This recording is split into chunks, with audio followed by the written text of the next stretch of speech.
Hello friend, स्वागत है। मैं जीएसएम राकेश यहाँ पर। फ्रेंड, आज हमारे पास एक सैमसंग का A23 5G फ़ोन आया है और इसमें जो प्रॉब्लम है वो है बिग ब्राइटनेस का, यानी कि ब्राइटनेस है डिस्प्ले में वो बहुत कम आ रहा है।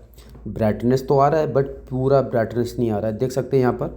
और इसमें फ़ोल्डर को भी रिप्लेसमेंट कर दिया है और इसका जो डिस्प्ले कनेक्टर है, जो लाइट की लाइन है, उन पर भी काम किया, उनको भी रिपेयर किया है। तो इसमें जो प्रॉब्लम है वो कहाँ से है, हम स्टेप बाय स्टेप समझेंगे। और यहाँ पर जो फ़ोन ऑन कर रहे हैं तो यहाँ पर जो ऑन करने के बाद ब्राइटनेस कम ज़्यादा हो रहा है या नहीं हो रहा है वो भी यहाँ पर चेक करेंगे। तो इस वीडियो में थोड़ा सा अजीब प्रॉब्लम है, मैं आपको आगे बताऊँगा। अगर आपको इस तरीके की प्रॉब्लम में फ़ोन आता है तो आप रिपेयर कर पाएँ। यहाँ पर फुल ब्राइटनेस करा बट ब्राइटनेस नहीं बढ़ा। अगर हम कम करें तो कम तो मुझे लग रहा है, हाँ कम हो रहा है, बट फुल नहीं हो रहा है। फुल ब्राइटनेस पर रोशनी कम ही आ रही है। तो कोई नहीं, हम इस फ़ोन को स्टेप बाय स्टेप सॉल्व करेंगे, चेक करेंगे कि प्रॉब्लम कहाँ से हो सकता है। बहुत सारे लोग ये भी सोच रहे होंगे कि इसमें जो हमारी एनोड लाइन पर जो फ्यूज़ होता है या फिर रजिस्टर होता है 0 ohms का, उसको चेंज कर दो या शॉर्ट कर दो तो प्रॉब्लम सोल्व हो जाती है, या फिर कॉइल चेंज कर दो तो प्रॉब्लम सोल्व हो जाती है। बट इस फ़ोन में थोड़ा सा अजीब प्रॉब्लम है, मैं आपको दिखाऊंगा कहाँ से है प्रॉब्लम, किस तरीके से आप चेक करेंगे। उससे पहले हम इसकी जो एनोड और कैथोड लाइन होती हैं हमारी, उन पर हम जी आर चेक करेंगे। क्या हमारी जो एनोड लाइन है वो शॉर्ट तो नहीं है। ये पहली लाइन पर हमारा रीडिंग सही मिला और ये दूसरी लाइन और ये तीसरी लाइन, यानी कि 2 कैथोड की लाइन है और एक एनोड की। एनोड पे 600 का जीआर मिला और कैथोड पर हमारा 400 का जीआर मिला। तो यानी कि ये लाइन हमारी बिल्कुल ओके है। अब यहाँ पर जो कनेक्टर है, डिस्प्ले कनेक्टर है, उसके ऊपर हमारा लाइट ऐसी लगा हुआ है। इसकी शील्ड को कट करेंगे। तो यहाँ पर वीडियो को रोक कर मैंने कट कर दिया, क्योंकि वीडियो चलते टाइम ऊपर जो कैमरा लगा हुआ होता है तो हाथ नहीं चल पाते, थोड़ा सा दिक्कत होता है, कभी का कंपोनेंट टूट जाए या फिर कुछ दिक्कत बन जाए, तो वीडियो को रोक कर मैंने कट कर दिया। अभी काम कुछ नहीं हुआ। अब यहाँ पर हम चेक करेंगे, क्या चेक करेंगे, हम चेक करेंगे इसके जो वोल्टेज है, वोल्टेज हमारे बन पा रहे हैं नहीं बन पा रहे हैं।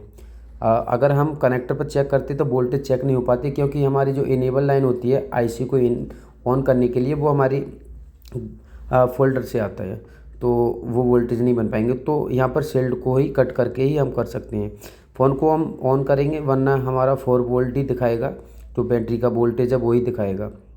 या फिर फ़ोन ऑन हो रहा है, एक बार डिस्प्ले कनेक्टर बैटरी कनेक्टर को डिस्कनेक्ट करके लगाएंगे, फिर से हम ऑन करेंगे और चेक करेंगे हमारी एनोड और कैथोड लाइन पर जो वोल्टेज बनता है, बूस्ट वोल्टेज बनता है, वो कितना बनना है।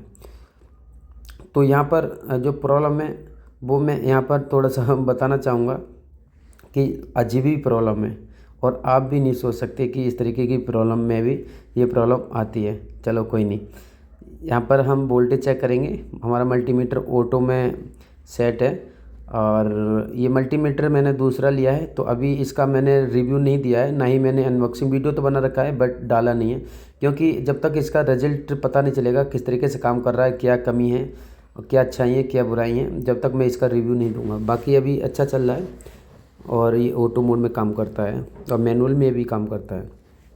कोई नहीं, हमारा फ़ोन ऑन हो चुका है और थोड़ा सा एक फ़ोन आ गया था तो वीडियो को रोक दिया था, तो यहाँ पे ये स्लिम मोड में चला गया है, तो चार्जिंग को लगाया और सेट ऑन हो गया। तो अब इसके जो फुल जो बूस्ट वोल्टेज है वो हमारे डिस्प्ले ऑन कंडीशन में बनेंगे, तो हम डिस्प्ले को ऑन रखेंगे।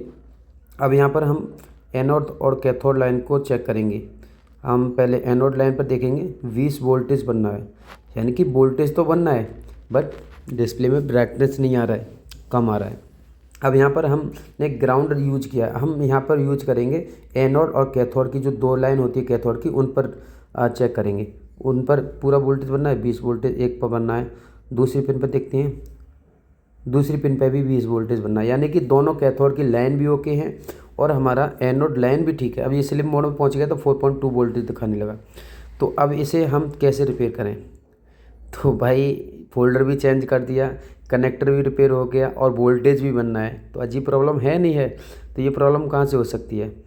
ठीक है, हम माइक्रोस्कोप के नीचे आ गए हैं। तो अब यहाँ पर हम ये देखें कनेक्टर पर काम किया है और यहाँ पर हम क्या करेंगे, सबसे पहले आप जो 0 ohms का रजिस्टर है उस रजिस्टर को शॉर्ट कर दो।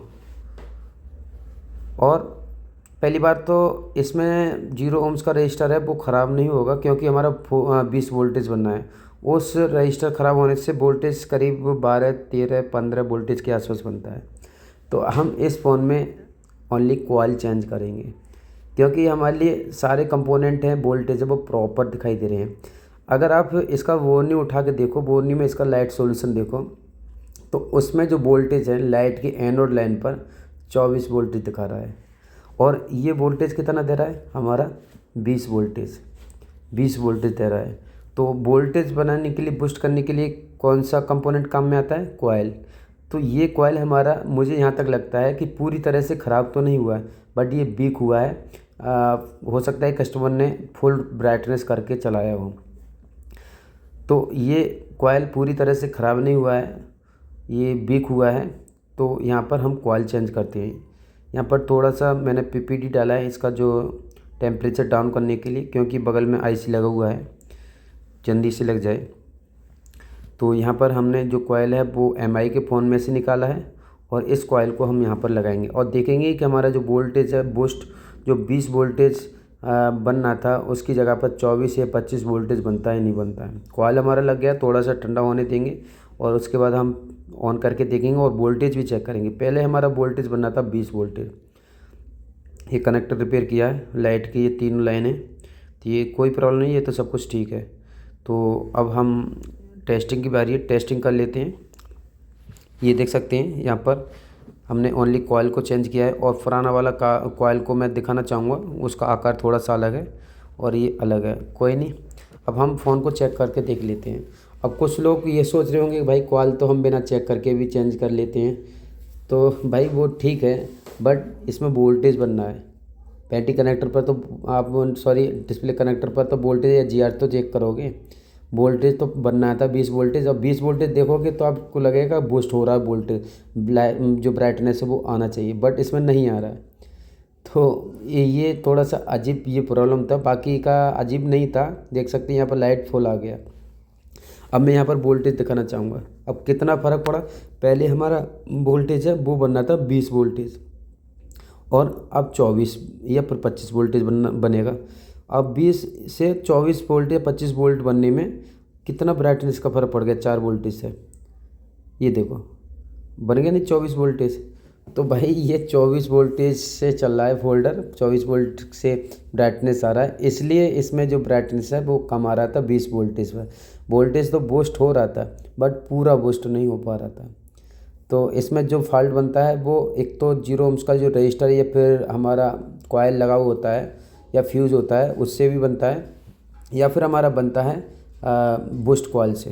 अब देखो वोल्ट जो ब्राइटनेस है वो कम ज़्यादा भी हो रहा है। अब ये दोनों प्रॉब्लम हमारी दोनों तरीक़ा से, दोनों की प्रॉब्लम से बनती है, कॉइल से और जो 0 ohms का फ्यूज़ होता है उससे सेम प्रॉब्लम। तो हम चेक करने के बाद ही पता कर सकते हैं। तो ठीक है, हमने एक बार में ही प्रॉब्लम को पकड़ लिया। तो ये वीडियो आपको कैसा लगा कमेंट करें ज़रूर बताना। Thank you.